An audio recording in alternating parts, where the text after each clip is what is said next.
Father and son. 2 centuries ago, who in the town was not afraid of Bhikamdas the bandit?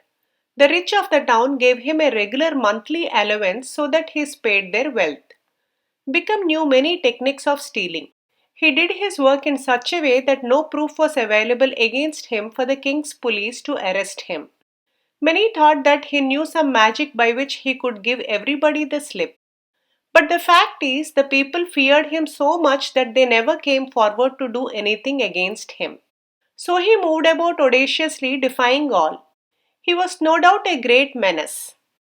Rajesh was Bikam's only child. Everybody knew that the boy was extraordinarily clever and smart. Bikam himself had no doubt that a day would come when Rajesh would excel him as a thief. He taught Rajesh his art with great care.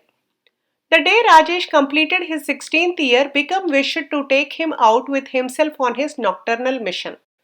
But to his great sorrow and surprise, Rajesh said, "No, father, I will never help you in your vocation. I wish to lead a different kind of life." "What?" Bikam shouted with fury. "Are you such a coward? Do you think that my vocation is an inglorious one? We have been doing this since several generations. The king himself used to fear my grandpa.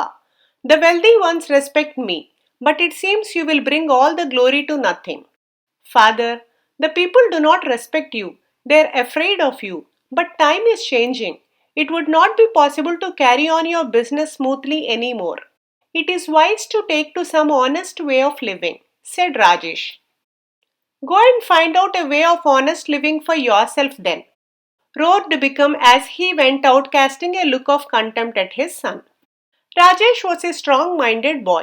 He decided to take up some work somewhere and prove to his father that it was possible for him to get away from the family tradition and yet make a living. He went into the bazaar. He had heard that the owner of a certain fruit shop required an assistant. He offered himself to work for him. But the shopkeeper smiled, looking meaningfully at those who were around him, who too returned his smile. Then the shopkeeper informed Rajesh curtly that he had no need of his assistance. Rajesh had the same experience with some other shopkeepers. He understood that nobody was willing to employ a thief's son. Bikram returned the next day and asked him, "Did you find some way to earn honestly?" "No. People are not fools. They refuse to have a thief's son in their service," replied Rajesh, and he added, "I must go to a place where nobody knows you." "Go wherever you like. You will be obliged to return in a few days, starved and disappointed," said Bikram.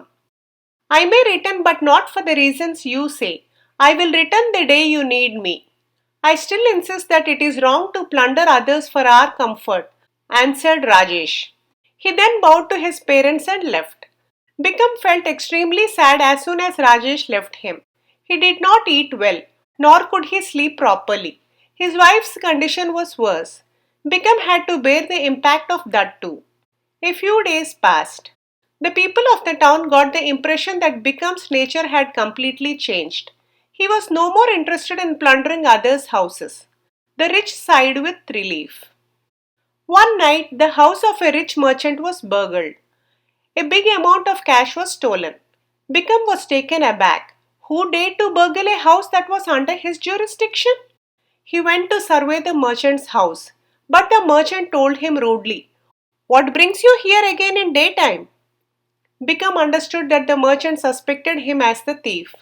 He tried to convince the merchant that he had nothing to do with the theft, but the merchant did not seem to believe him. Soon thereafter, 3 or 4 other houses were burgled. Bikram realized that unless he caught the new thief, people would continue to think that it was he who was doing the mischief. Bikram roamed about in the town throughout the night in a bid to catch the new thief. As days passed and he failed to nab the thief, he felt depressed. And as a climax to his plight, one morning returning home after a watchful night, he found that his own house had been looted. His wife had been left bound and gagged, and the entire wealth he had accumulated over the years had gone. Some people came to show him sympathy, but Bikram could feel that they were all happy at his misfortune. He had given sorrow to so many people. It is only natural that they now rejoiced at his sorrow. For several months, Bikram had not gone to realize his monthly allowance from the rich ones. Now, losing everything, he met them and demanded his allowance. But they ignored him, saying, "Enough is enough. Do not expect us to remain cowed down forever." There was a time when the people feared him as if he was a tiger, but now they hardly cared about him. Bikram was bewildered. It was humiliating to live in that town. One day he left the town with his wife. In the outskirts of the town, he suddenly met Rajesh. Father and son embraced each other. Then Bikram narrated to Rajesh all that had happened to him. "There is no cause for worry, father. Come to my house. We will live happily and honestly," said Rajesh. "But I do not understand how the very people who feared me so much in the past are now so rude to me," said Bikram. "Father, why should they fear you when they know that you were losing interest in your dreaded work? And if the rich must pay the monthly allowance, they should now pay it to the new thief, who was a great menace. Why should they pay it to you?" Rajesh explained. Bikram sighed and nodded. "Father, I had warned you that we could not continue our family tradition forever. Did you see how you had to lose all you had to a new thief?" asked Rajesh. "You are right, but I wonder who that clever new thief is," said Bikram. "Who but your son?" confessed Rajesh. "You?" exclaimed Bikram. "Yes, father. I wanted to prove to you that it was not on account of cowardice that I refused to go stealing. However, I am going to return the wealth I have stolen to their owners. The only wealth I will keep is what I have stolen from you," Rajesh said, laughing.